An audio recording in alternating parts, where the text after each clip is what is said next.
Hi guys, good evening. Good evening, sir. Good evening.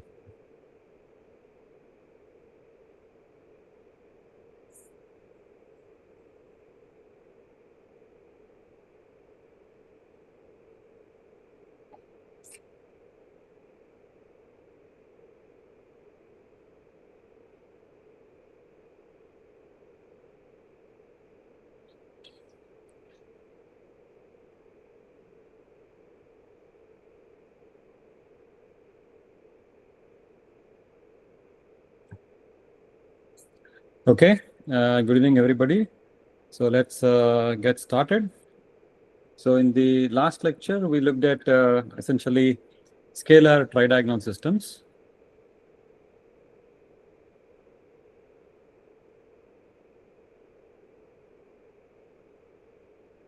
Or we said this is basically a tridiagonal matrix algorithm, right? Or Thomas algorithm is what we said. And we are calling it scalar because every element in there is basically a single value, right? It's basically a single value, right? That's what we have. That's why we're calling it as a scalar. Now, for the process, we have looked at either the Thomas algorithm or the TDMA algorithm. For it to kind of work, we have a condition on the matrix. So the condition on the matrix is that the modulus of di should be greater than or equal to modulus of ai and modulus of bi for all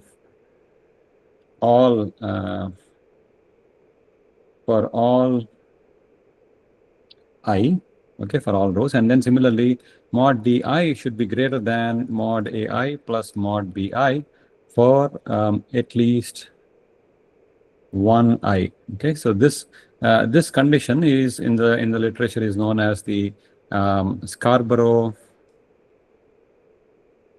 criteria. It's called Scarborough criteria.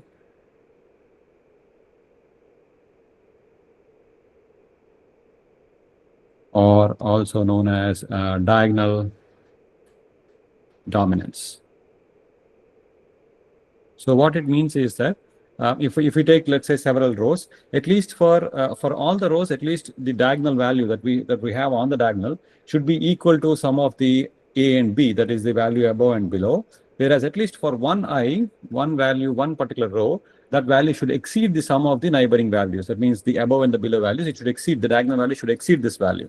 So only then, so this is basically known as Scarborough criteria, only then essentially it is kind of the algorithm that we have discussed is going to work, because that is going to keep the round of errors not from growing. Okay, so essentially it will make the round of errors will not grow in the process that you are eliminating. Okay, so this condition needs to be satisfied for this. Okay, again, we kind of realize that this condition is a sufficient condition. It is not a necessary condition. That means even if this condition is not satisfied, we are going to get the solution for some problems. Okay, but then if this condition is satisfied, we're going to definitely get a solution for the problem that we are considering. Okay, so that is the criteria. Now, so have you guys got access to MATLAB yet? Are you able to install and try out the problems I have given and the practice?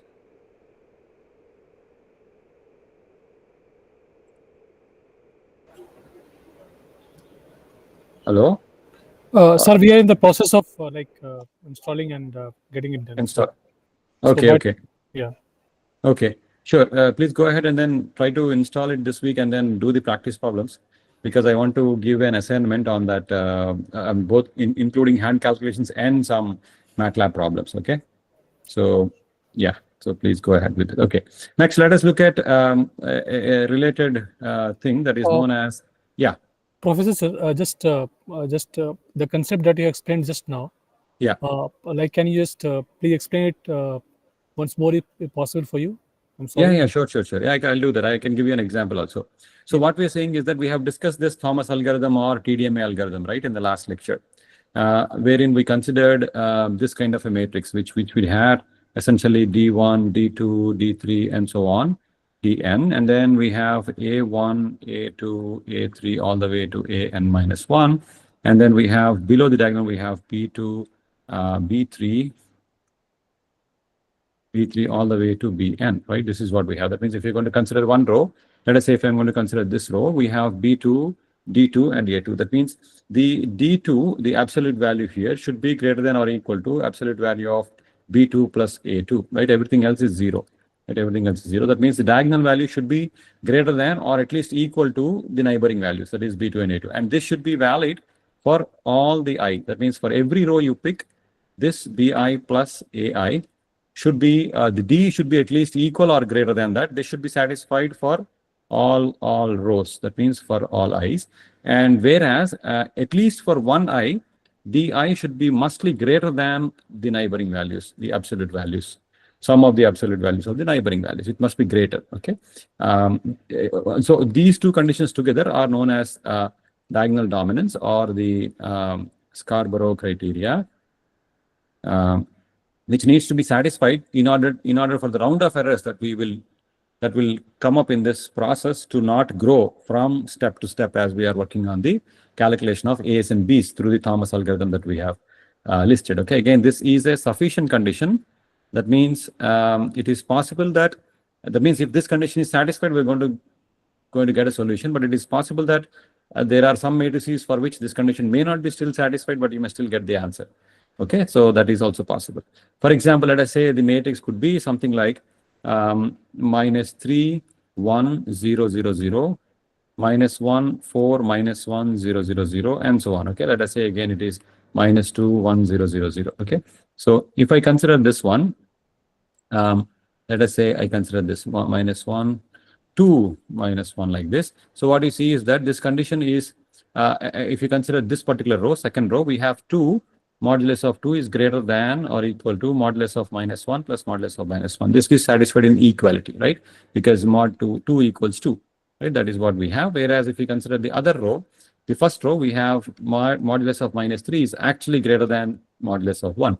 Okay, 3 is greater than 1. So both conditions satisfied. So we will be able to solve this without any problems using the tridiagonal matrix algorithm that we have looked at, okay, or the Thomas algorithm. So that check we need to do before we apply so that the matrix is diagonally dominant. Okay. Is it clear? Questions on this? Yeah, it's clear, sir. Yeah. But just wondering one thing that Yeah. in the practical problem, mathematically is very easy to comprehend whatever you taught.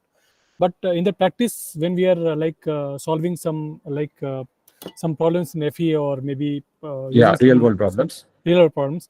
Then how Yeah. this will this be a condition like what I mean So to say is, yeah. So this condition, you will get that in most of the problems you set up using FEA or CFD. Whenever you get a banded matrices like this, the tridiagonal matrices, you are going to satisfy these things. You know, you'll get satisfied based on the discretization. It is possible that it may not be satisfied in some cases, in which case you have to do some kind of change so that you will get a diagonally dominant problem. Okay. For example, let us say your discretization that you do, you know, in FEA or CFD, your regular discretization using some schemes and all might yield a system in which the D's will come out to be exactly equal to the sum of the neighboring values. Okay, this will come naturally in most of the discretizations because it'll make that, you know, the coefficients will be such that, you know, in any discretization you use, it'll come out to be like this. But then whereas the other condition, just like the way I have drawn it, the other condition that the diagonal value should be greater than the neighboring values, that will come most likely or in general from your boundary conditions. Okay. So when you specify boundary conditions, then you will realize that that particular value at the diagonal will come out to be larger than the neighboring values. So this is in general the case, which you will see in most of your matrices that come out of any FEA or, you know, FEM or CFD and things like that. You will get these kind of matrices with this property, you know, being satisfied. just last question from my side, that Sure, yeah. like can I assume that suppose when I'm doing a meshing and my geometry is very simple and the meshes are very, I would say, continuous, there's no bend, there's no abrupt change of geometry, so in such cases this type of condition is probably likely to happen in the dominant manner, right? But whereas my system is like little bit complicated when I'm solving air to metal conditions and things like that, where there is sudden change of geometry and medium change is there. Like for example, I'm doing the CST for the vehicle engine, and I have to interact with air and metal. So boundary condition is a little bit difficult in that case. So in those conditions, this matrices probably will not be holding true, and hence we have to modify it slightly to get it into this form. Is that so? It is possible, but I would doubt even in these cases, if you model your physics correctly between air and metal and other things, you will be able to get the correct form of the diagonal dominant matrices actually. You know, I think it depends on how you model the interface conditions. If the interface is modeled correctly, it will result in matrices that are diagonally dominant. The issue with diagonal dominance is now what happens is if this diagonal dominance condition is not satisfied, it is not that you cannot apply TDMA. It turns out that in fact you cannot apply any algorithm to solve it. Okay, so that is the kind of thing, because that kind of intimately very closely deals with the solution of the matrix. Okay, so I think if your physics is correct, when you model with your boundary conditions and the interface condition, you will end up with diagonally dominant boundary conditions, diagonally dominant systems actually. Clear, sir. Thank you so much. Yeah, I think it'll come. You will be able to check it, I think, with any of these things later. If it is not so, that means if your system is not coming out to be diagonally dominant, that means there is something not so right in formulating it through your physics, because of which, or through the boundary conditions, because of which you are not getting this condition satisfied, at least for one node, at least for one node, because we are asking only for one node. So so it should kind of satisfy that, right? Yeah. Thanks, sir. Thanks a lot for the yeah, no problem. Yes. Okay, this should be this should be +1. Yeah. Okay, fine. All right. So, okay, so that is the condition. Now let us look at a very similar concept, but it is known as we looked at scalar tridiagonal systems. Now let us look at something that is known as block tridiagonal systems.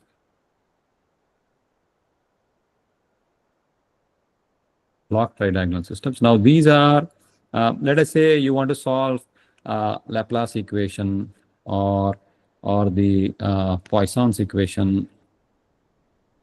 Okay. Not in 1 dimensions, but you want to solve it in, let's say, in 2 dimensions or in 3 dimensions. Okay, we have a 2D domain or a 3D domain and so on, in which we want to solve something like a Laplace equation or a Poisson's equation. We essentially want to solve something that is known as an elliptic equation. We will see what is an elliptic equation much later in the course, in the final chapter. So this basically what we want to do is we want to solve for some nabla square phi equals something on the right hand side.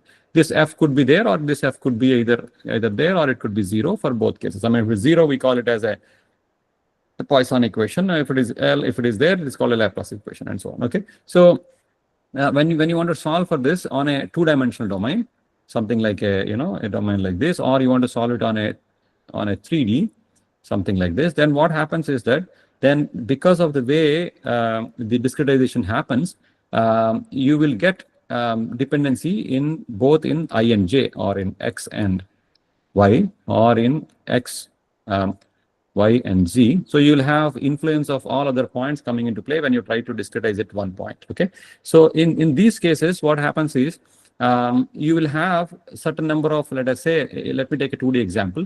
You will have some m points in the x direction, okay, that you may discretize with some finite difference, or you may have some finite elements or something, and you will have some n elements in the y direction. Okay, this is something like this.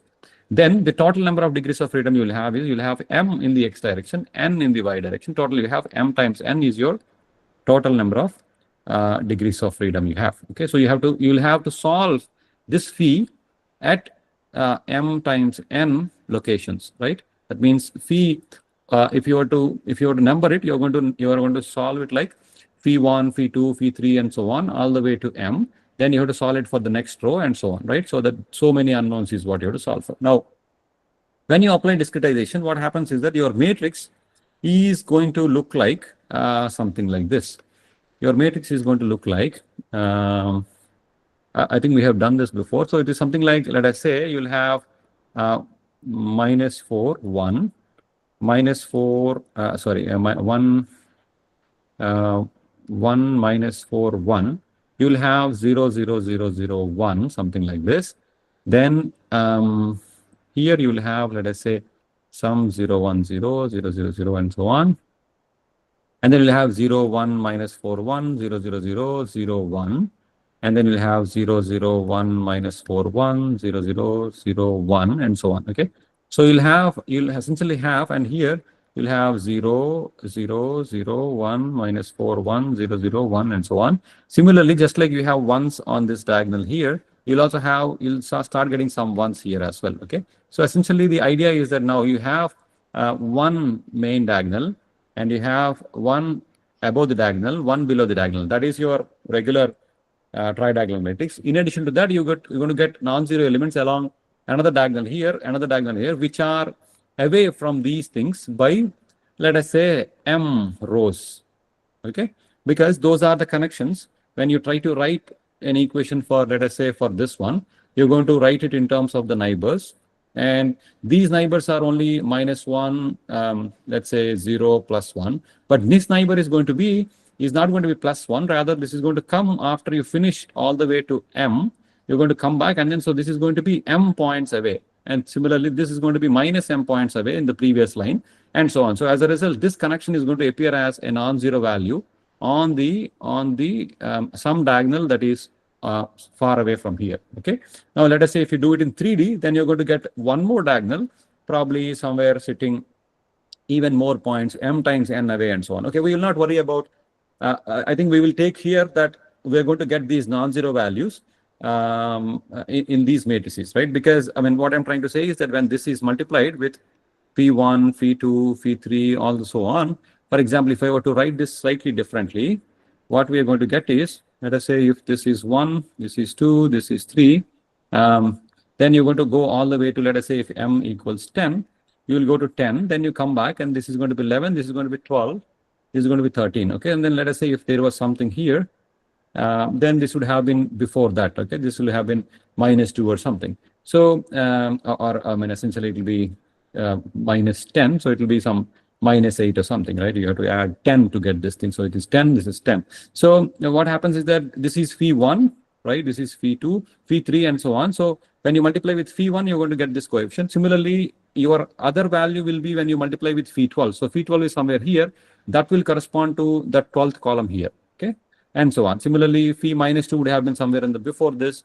It would correspond to somewhere here, and so on. So that is how these non-zero elements will end up. Now, one way to think about this matrix is as a pentadiagonal matrix or a heptadiagonal matrix. Right? You have more diagonals, but these diagonals are not adjacent to the previous diagonals. That means we don't have a matrix that looks like 1, 2, 3, 4, 5. This is not how it looks like.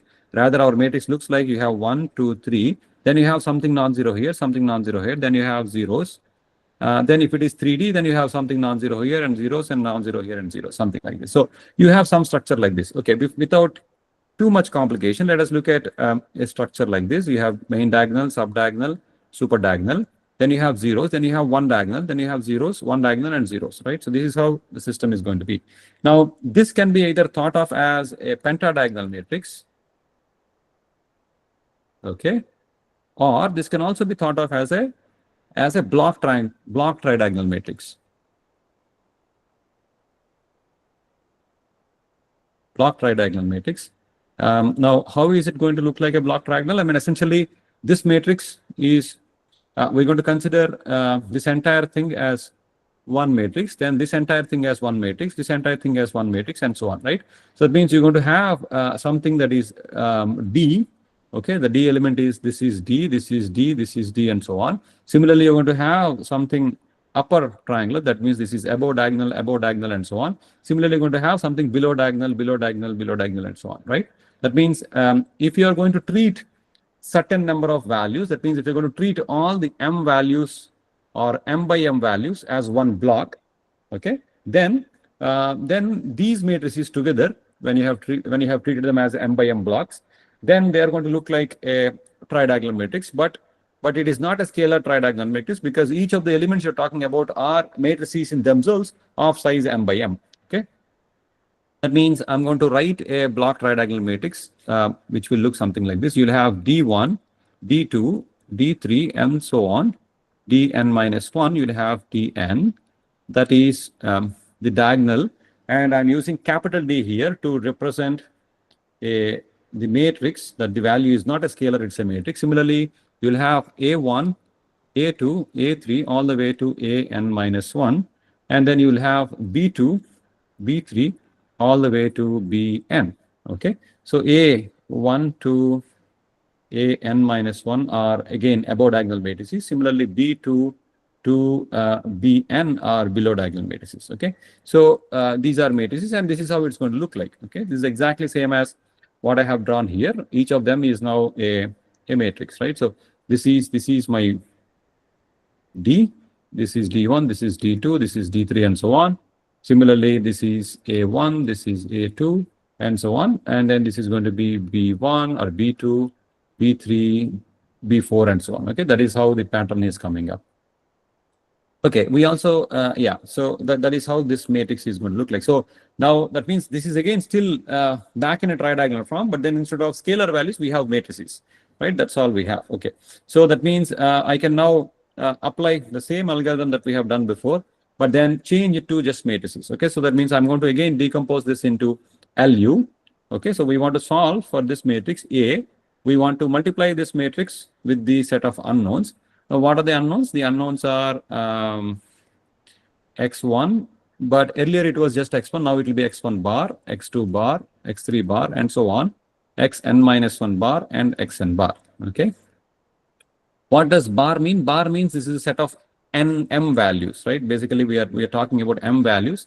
Let us say in x direction, all the values in the x direction going from 1 to m will correspond to x1 bar. Similarly, x2 bar would be, let us say, 1 to m at j equals 2, right? This is at j equals 1, this is at j equals 2, and so on. So x1 bar, x2 bar, and so on. That means we have up to xn bar, but then each of these x1 bar, x2 bar of the size m. Okay, so I'm using little m here, but this can be written as capital M. Okay, it doesn't matter.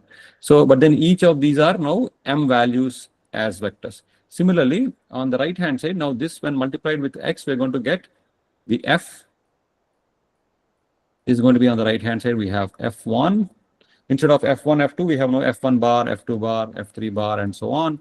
Fn minus 1 bar and Fn bar. Okay, these are the right hand side values. Okay, now that means so this is n rows here, which basically means different j's, but then for each j I have different m values. That means together what I have is each of them is of size m values. So together all my unknowns are m times n. So as mean this vector, if you open it up, it is going to be m times n. This is going to be m times n. And this matrix is going to be m times n times m times n.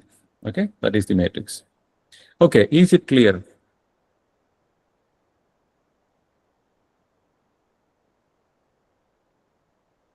Questions?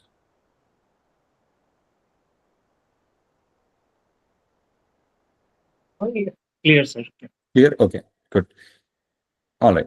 So if that is the case, we're going to just like before, we're going to now write A x bar equals f bar is what I have, in which this system is basically now has n by n, right? These are all, this is n by n, this is n by n, this is n by 1, this is n by 1. Okay, that is what we have. Okay, so this is n by n, n by 1, and n by 1. Okay, now again, just like before, we're going to decompose this into L and U, and then x bar equals f bar. We're going to denote ux bar with some y bar. So we're going to solve L by bar equals f bar, calculate y bar. Then we're going to solve for ux bar equals y bar, and then calculate x bar. So once I know x bar, that is what my unknown is. I want to solve for x bar. Okay, so I would have calculated this thing. So just like before, let me now decompose this into L and U. So earlier we have used the Doolittle's algorithm. Let me use the Kraut's algorithm, Kraut's decomposition. So this is going to be my, that means my L's are going to be L1, L2, L3, all the way to Ln minus 1. And then we have Ln, right? That is the lower triangular matrix values on the diagonal, right? And then we have B1, B2 all the way to Bn times, okay, times what we have is I, right? This is in the scalar tridiagonal matrix, it was 1, but now it is basically identity matrix. And then above diagonal, we have A1, right? Similarly, 0, I, A2, and then these are zeros, then 0, 0, I, A3, 0, and so on, okay? And then eventually we have here A is going to be AN. The last diagonal value will be I. So this is going to be AN minus 1. This is 0. This will be I, 0, 0, 0, 0. Okay. So this is the lower triangular matrix.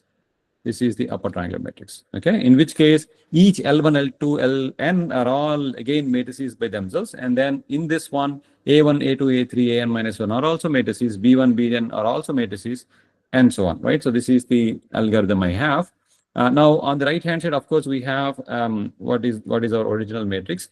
That is basically D1, A1, 0, and so on, 0. We have B2, D2, A2, right? So this is going to be B2, D2, A2, 0, and so on, 0, B3, D3, A3, and so on, right? So I'm unable to fit the entire matrix here, but I think you get the idea. Now, just like before, I want to calculate what are these elements L1 to Ln. Similarly, I want to calculate what is this. Oh, this is not A1. This should be, this is below is, no, this cannot be A1, no? Because I want to calculate U, right? So this should be U1. Okay, this should be U1, U2, U3. All these should be U1, U2, U3, right? That's what I have done before. This is U1, U2, all the way to UN minus 1, right? Because if it is A1, it's not going to match. Okay, these are all U1, U2, U3, and so on. Fine. Then what I have is just like before, I'm going to multiply the first row with the first column. That's going to give me L1 equals D1, right? Multiply first row with first column. That's going to give me D1. That is L1 equals D1. That's what I have. L1 equals D1. Okay. Now multiply first row with second column. That's going to give me L1 U1 equals A1. So L1 U1 equals A1. Okay. That means I can calculate U1 from here, right? But I cannot write U1 equals A1 by L1, right? I cannot write that because these are matrices. So I cannot write U1 equals A1 by L1. That is incorrect, right? So I cannot do this. Rather, I need to somehow invert L1 and calculate U1. So U1 equals L1 inverse A1 is what I can do, right? And then calculate U1. Fine. Once I'm done with this, I'll go to the next line. That is B1. The second row with first column is going to be B1 times I is going to give me, oh, sorry, this should be B2, right? I made a mistake here as well. This is second row. This should be B2, B3, and so on. B2, B3, all the way to Bn. So B2 times I is going to give me B2. That is identity. Then B2 times U1 plus L2 times I equals D2, right? So what I'm going to get is B2 times L1 or B2 times U1, B2 times U1 plus B2 times U1 plus L2 equals D2, right? Plus L2 equals D2 is what I get. Okay. B2 times U1 plus L2 times I equals D2. Similarly, I get B2 times 0 plus L2 U2 equals A2, right? After this, I'm going to get L2 U2 equals A2 and so on. It's going to continue. You're going to get B3 U2 plus L3 equals D3. And then you're going to get L3 U3 equals A3 and so on, right? It's going to continue like this. So what we have is now we have a couple of equations. One is first one. So once you have L1, you can calculate what is U1 from here, or you can calculate UI. So I can in general write Li Ui equals AI. So I can write Li Ui equals AI. Calculate L1 equals D1. So D1 I already know. I can assign what is L1 is exactly same as D1. Then I can write what is Li Ui equals EI. Calculate UI, calculate from here. Okay, calculate this one here. Then I can calculate what is Li plus 1 from this equation, right? Because I know what is B2. I know what is D2. I have just calculated U1, right, from this equation. I can use this equation to calculate Li plus 1. So I can calculate what is Li plus 1 equals Di plus 1 minus di plus 1 minus, it's going to be bi plus 1 times ui. Okay, so that means I can run this one after the other. Start with L1 equals d1, then you calculate u1 from here, then run these equations, right? Essentially, so once I have L1, U1, use these equations and then calculate, okay? Otherwise, I can also run this from I equals 1 to n minus 1, right? Or capital N minus 1, right? Use the U1, use B2, D2, calculate L2. Once you have L2, use this equation, calculate U2, come back and calculate L3, U3, L4, and so on, right? You keep on doing this thing until you calculate all L's and U's, okay? So this is the equation I have. LIUI equals AI, LIUI equals AI, and then LI plus 1 equals DI plus 1 minus BI plus 1 times UI. Okay, run this for I equals 1 to n minus 1. Okay, then you know all the L matrices and U matrices. Okay, calculate UI from the first one, calculate LI plus 1 from the second one, and so on. Okay, questions on this?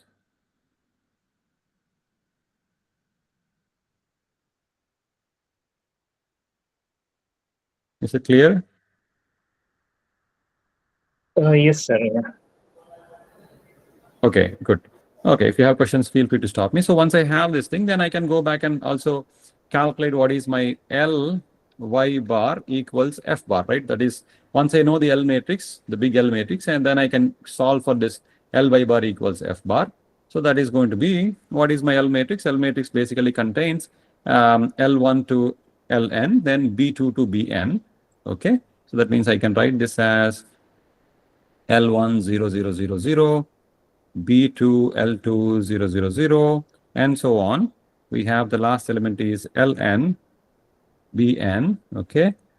Then before that we have 0, Ln minus 1, Bn minus 1, and then we have y1 bar, y2 bar, all the way to yn minus 1 bar, yn bar, okay. On the right hand side we have f1 bar, f2 bar, f3 bar, fn minus 1 bar, fn bar, okay.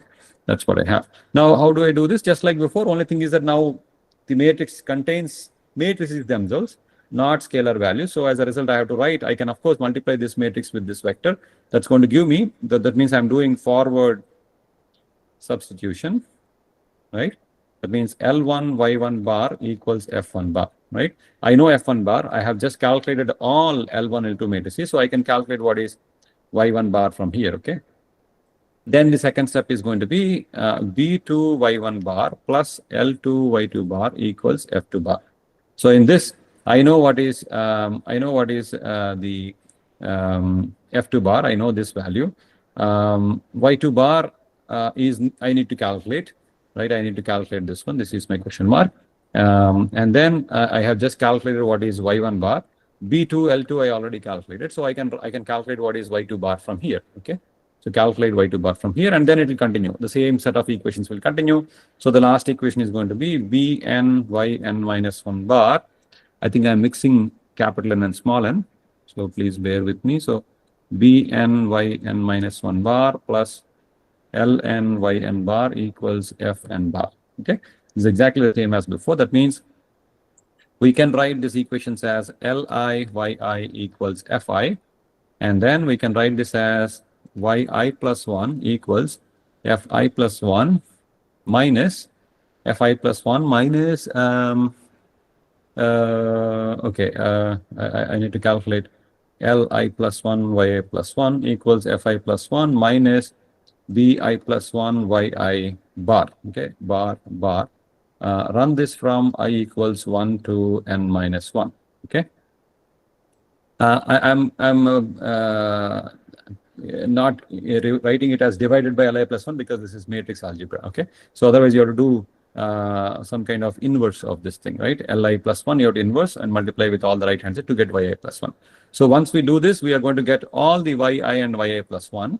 Then once you know yi, I can go back and solve for ux equals y, right? The previous equation, which is ux bar equals y bar. So that means we are done with the forward substitution. Now I'm going to do backward substitution. That is back substitution is going to be u x bar equals y bar, right? We just computed what is y bar. Right, so U matrix is going to be I, U1, 0, 0, 0, 0, 0, I, U2, all the way to 0, and so on. We have I, UN minus 1, I, 0, 0, all the way to 0, 0, right? This is what I have. Then I want to calculate X bar, which is my ultimate aim, right? X1, X2 bar, all the way to Xn minus 1 bar, Xn bar equals on the right hand side. On the right hand side, we have y1 bar, y2 bar, which we just calculated. y1 bar, y2 bar, all the way to yn minus 1 bar, and then yn bar. How do I do this? This is again back substitution. So my if I multiply with I with xn bar, this is going to be xn bar equals yn bar. Then one step before, n minus 1 throw is going to be xn minus 1 bar plus un minus 1 xn bar equals yn minus 1 bar. Right, similarly, and so on.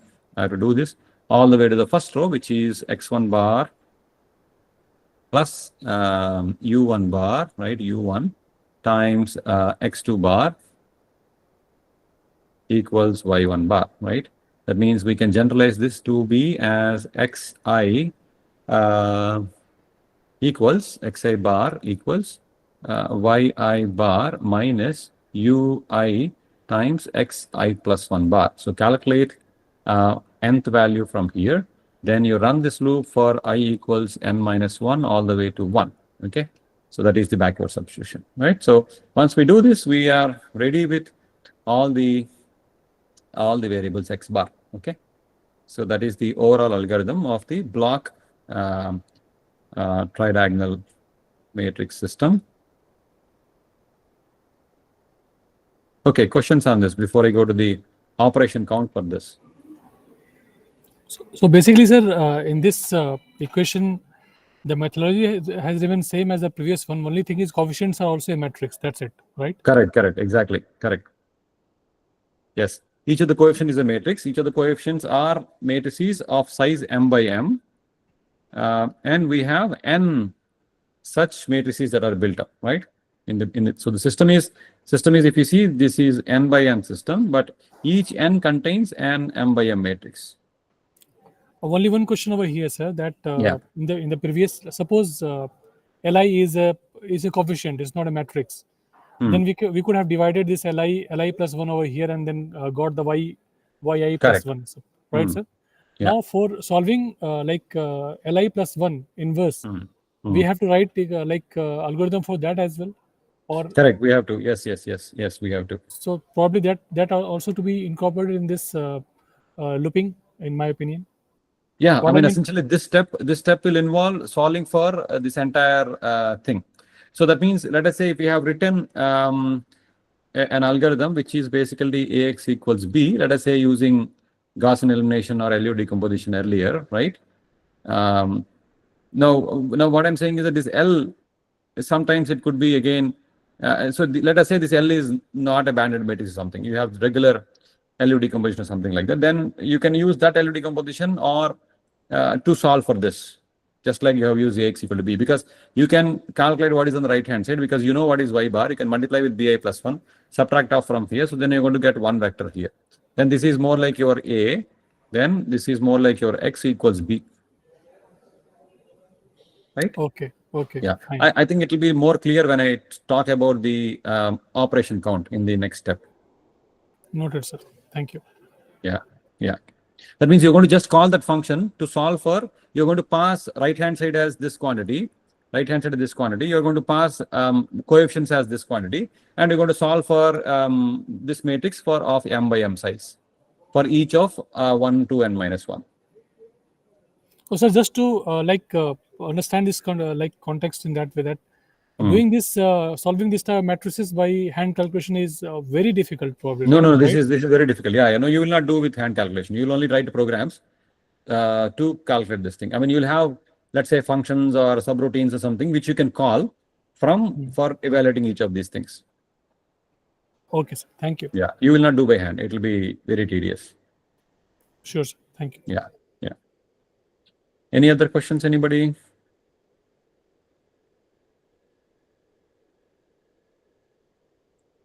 Okay, if not, let us look at operation count. So now there are several choices in which we can calculate the operation count in terms of how we wish to solve. Let us say the first method is we do not, we consider the system as Ax bar equals B bar of size m by n times m by n. That means we are not going to treat A as a block tridiagonal matrix system. Rather, we're going to just say, I really do not worry. I say that, okay, I already know how to do Ax equal to B. If the system is going to have block matrices or anything, I really don't care. I'll just apply the same algorithm, right? If I do it that way, that means this goes back to the original LU decomposition, which does not take advantage of the banded structure, right? Or does not take advantage of the zeros that we have. So as a result, what was the operation count for such a system? Let's say if you are going to consider this A, which is of m by n by m by n, right? What was the operation count? I think it was like order n cube by 3, right? For if you have an n by n matrix, isn't it? The original LU decomposition was of the order n cube by 3. I think you can check it. So that means this is going to be of the order, here n, little n means that this is going to be m by n. So this is going to be m n cube by 3. Okay, that is m cube n cube by 3. That will be the operation count you will do for just for calculating LU decomposition, right? If you did not consider the system to be of a block tridiagonal in nature. Fine. Is that okay? Everybody okay with this?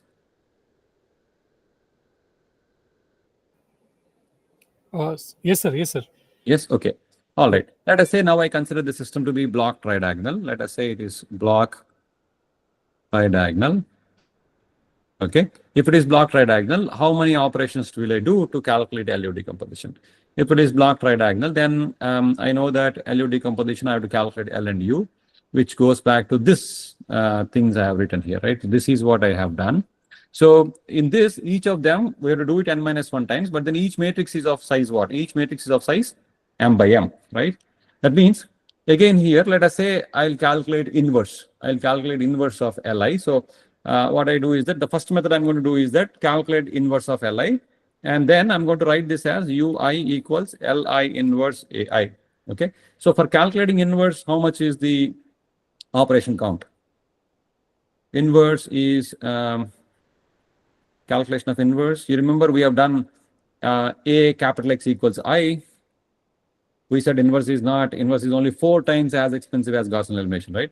So this is going to be 4 m cube by 3, right? Because this is of the size m by m. So each inverse is going to cost me 4 m cube by 3, isn't it? Correct? Everybody agrees? 4 m cube by 3. Okay. But then I have to do how many such inverses? I have to do it n minus 1 times. So I have to do n minus 1 such inverses. So it's going to cost me 4 m cube by 3 times n minus 1 to just calculate inverses. But once I calculate inverse, this is again an m by m matrix with which I have to multiply this AI, right? That AI is again an m by m matrix. So the matrix multiplication is order m cube, right? So that's going to be m cube times, I have to do it n minus 1 times. So that is going to be m cube times m minus 1. Then I got Ui, all Ui's. Once I have Ui's, I have to again multiply Ui with Bi plus 1 to calculate Li plus 1. That is going to be another matrix multiplication, which is going to be another m cube times n minus 1, right? So altogether, this is 4 plus 3 plus 3, that is 10 m cube by 3 times n minus 1, okay? So that is the total operation count. So block tridiagonal LU is with Li inverse calculated, okay, is going to cost you 10 m cube by 3 times n minus 1. Of course, this is much lesser than m cube n cube by 3 because this is m cube n cube by 3. N cube by 3, here it's only order m cube, right? So as m and n increase, this is much smaller. Of course, even without that, it is much smaller than this thing, okay? So that is the advantage we get. Let us say if you take m and n to be each to be 10 or something, this is already 10 to the 6 by 3, whereas this one is going to be only 10 to the 4 by 3 times 9. So this is going to be 10 power 4 by 3 times 9, which is going to be 3 into 10 power 4. Okay. which is already smaller compared to the previous case. Now let us say, but we know that calculating inverse is not a good thing. We would like to avoid that inverse. So rather what we can do is we can still do the block tridiagonal LU decomposition, but let us not calculate. No L inverse is calculated. But then how do we calculate Li plus 1? So instead of that, you have, so right now what you have is Li Ui equals Ai. So just solve this as system of equations, right? Instead of calculating Li plus 1, for each column in the right hand side, we can calculate what is Ui. That's going to give you Ui, right? You don't have to calculate Li inverse and then multiply to calculate Ui, right? So if you do that, then we know that the operation count is only 4m cubed by 3 times n minus 1, right? So this is smaller than actually calculating inverse and then multiplying it, right? No, sorry. So how much is it for? Yeah, so this is 4m cubed by 3, correct. So this is only going to be, if you solve it as a system, how much is it? It's just m cubed by 3, right? Not what was it, 4m cubed by 3? Anybody remembers? If I want to solve this thing as a system, how much will that be? That will be just 4m cubed by 3, right? I don't have, was it 4m cubed by 3 or just m cubed by 3? Anybody remembers? I want to solve ax equal to b for different right-hand sides. We have, where is that? Yeah, so this is, if you consider this as system, we have order n cubed by 3. Yeah, if it is Gaussian elimination has this thing. So earlier what we said was, oh, where did I write that? Okay, I think I've written it even before this. So how much would it be if I were to just, yeah. So here, if I were to calculate inverse, that is going to be 4m cubed by 3. But then again, multiplication takes me m cubed times n minus 1. So if I don't do that, then it is going to be just 4m cubed by 3, right? If I just calculate without calculating inverse, solve as a system of equations, right? Then I'm saving this m cubed by 3 because this m cubed by 3, m cubed times n minus 1 is anyway going to be there as a matrix multiplication in this case. But here I can avoid, right? That means I'm going to only get the 4m cubed by 3 times n minus 1 plus m cubed times n minus 1, right? So if I don't calculate the inverse, that's going to be how much? 4m cubed by 3 plus m cubed times n minus 1 is what I'm going to get. And was there another 4m cubed? Yeah, so that I'm going to save. That means it's going to be only 7m cubed by 3 times n minus 1. Okay, this will come out to be slightly smaller than the 10m cubed by 3 that I got before. Okay, because here I had to calculate inverse and then multiply with the matrices. Okay, so that is going to be only 7m cubed by 3 times n minus 1. So you can easily verify if you take, let us say, 10 values in the rows or 10 in the x direction and 10 in the y direction, then you can easily calculate and see that the third method is cheaper than the second method, and the third method is cheaper than the second method, and second method is cheaper than the first method, right? First method will come out to be of the order of 10 power 5, right? This is of the order of 10 power 5. This is only of the order of 10 power 4. This will be also probably of the order of 10 power 4, but it is somewhat smaller, right? Because this is only 9 times 7 times 10 cubed by 3, okay? So this is 2.1 into 10 power 4, okay? This is 3 into 10 power 4. Okay, so that is the operation count. Of course, this is only the operation count for the LU decomposition. But then we also have, once you have LU decomposition, we also have to do the forward substitution and backward substitution. Forward and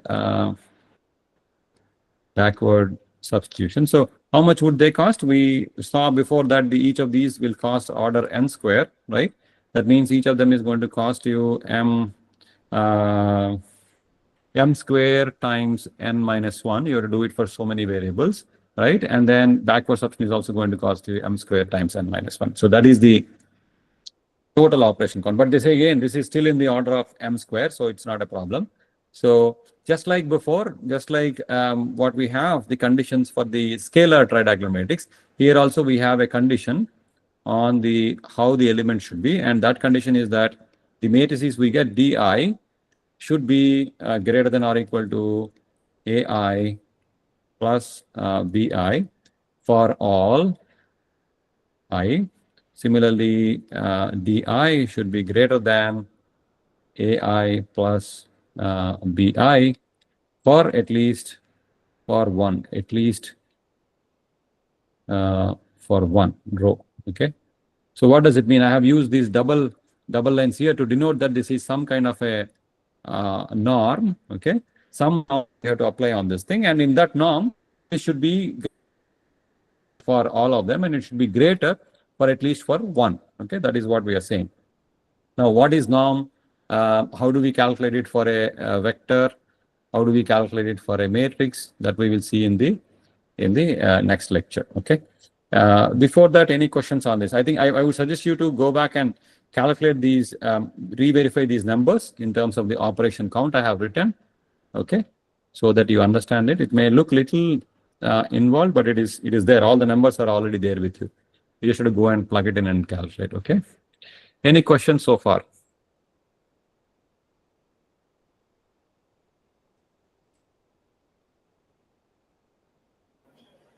Sir, we have to go through lecture once again. Sure. Yeah, sure. No problem. Yeah, just go through it once and then listen to it. And any questions you have, please write them down. You can ask me tomorrow. We'll try to upload these videos today itself. And tomorrow we will look at the vector and matrix norms. Okay. Vector and matrix norms. And also something that is known as the condition number. Condition number and how to calculate it. Okay. So that is what we're going to do in the next lecture. So that is going to, once we finish all this condition number and all, that is going to finish the chapter 1. That is basically solution to system of linear equations. Okay. Okay. Any other questions, anybody? So I suggest everybody to please install MATLAB as soon as possible. Okay. And then once you are ready, please try these problems, the practice problems that I have given, so that I can assign you your assignment number 1. Okay. Any questions, anybody? Sir, are we audible? Yeah. Please go ahead. Sir, this is just regarding the uploading of videos. Yeah. Hello? Hello. Yeah, please tell me. Yeah. Sir, am I audible? Yes, you are. Go ahead. Yes, some of the videos are not uploaded, so we just wanted to... Is it? Okay, I'll check with the core team. They are uploading the videos. I'll tell them to upload. As of last week, I think all of them were uploaded. I'll check them anyway. Class number 4, 5, 6 is yet to come. 1, 2, 3 is available. Oh, is it? Okay. Yeah. I thought everything is in there. Maybe others can also comment.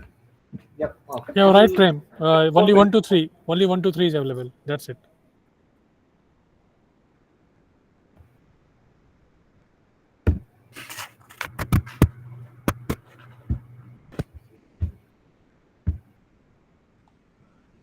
Sir, for 24 batch, all the videos are available. I don't know about 23 batch.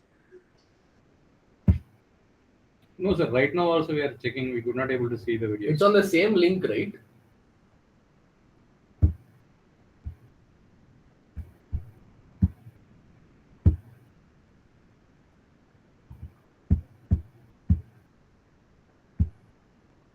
Roshan, can you hear us?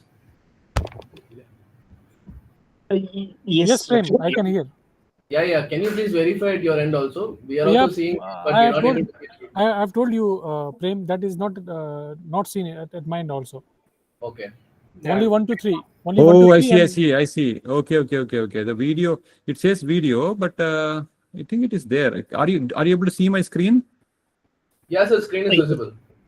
So here there are no 8, 9, 9, 9, 10, 15, 16. So this is the video, isn't it? I'll share our screen, sir. Just a second. 1 second, sir. We are also just sharing a screen. Okay. I think here I'm able to see it. Sir, actually, we got a Google Drive for videos, sir, not Yeah, we Oh, got a okay. Google Drive. It is not a portal link. Oh, I think for one batch it is portal link. For other people it is on Google Drive. So Google Drive it is not there, huh? Yeah, sir. If you can maybe portal link also, if it's enabled for 23 batch, that would help. I think they have some difficulty. They will give Google Drive link only for the other batch. I will check them to upload all the Google Drive also links on this thing. Okay, the other videos. Yeah, I think they have some difficulty. They are migrating one by one, something like that. So for one batch, it continues to be on Google Drive, unfortunately. Yeah. I'll tell them to upload it on Google Drive and provide the links. Thank you so much. That would be great. Yeah, because these are there for the other batch. I think 23 batch they're able to see. Is it? 24 is able to see. 23 is not able to see. Okay, I'll tell them on Google Drive it is missing. Please upload them. Okay, I'll do that. Thank you. Yeah, thank you guys. Any other questions? Anybody? Sir, if possible, just in the interest of summarizing things, can you just give a quick overview of what we have covered so far? Just to Sure. recap things. Now, shall I do it now? If it's okay for others also. for you. Yeah. So far we looked at essentially. Let me just write it down. Maybe. Maybe the next batch is having another class or not sure. Just wanted to. I can quickly. We have still 5 minutes. I can quickly write it down. See, we started off with in general with the Gaussian elimination, right? We started with Gaussian elimination for a dense system. Okay, we looked at a dense matrix. We solved Gaussian elimination. Then we looked at variant of Gaussian elimination, that is LU decomposition. This is also for a dense matrix. Okay, that's what we have done. Then what we said that you will get, I mean, essentially LU decomposition is useful because if you have different right hand side, you will be able to find a solution without doing this LU decomposition every time, right? So that's why it is useful. You can do it once and then store it. And then we said we are going to look at sparse or banded matrices, which are also very typical in all the engineering simulations. So as a result, in the sparse and banded matrices, we looked at something that is known as a tridiagonal matrix algorithm, right? In which case we looked at, essentially to start with, we looked at the scalar tridiagonal, right? We looked at the scalar tridiagonal. Then today we looked at the block tridiagonal matrix algorithm, right? So that's what we looked at till now. Of course, together with this, we also calculated what is the operation count for each of them. Okay, to get an idea of how many operations we have to do, the complexity of the algorithm. So that's all we looked at till now. Going forward, we're going to look at the matrix and vector and matrix norms, and then the condition number, because that will define how your matrix is going to behave in the solution of X equal to B if the right hand side is changing, if it is changed, if it is perturbed slightly. Got it, sir. Additionally, there were two algorithms, right? Kraut's algorithm and Yeah. So basically, they are variants of the scalar tridiagonal matrix solution only, which are basically the Doolittle's and the Kraut's. got it. Yeah, those are expressing pretty much the same. There is not much difference except for how you store the diagonal values. That's all. Thank you so much, sir. Yeah, no problem. Anybody else? Any other questions? Anybody? Okay, if not, I'm going to stop here. And then I'll see you guys tomorrow, okay, at 4 o'clock. Thank you, sir. Thank you so much. Okay, thank you guys. Thank you. Bye-bye. Thank you, sir. Thank you. Thank you, sir. Thank you, sir. Thank you.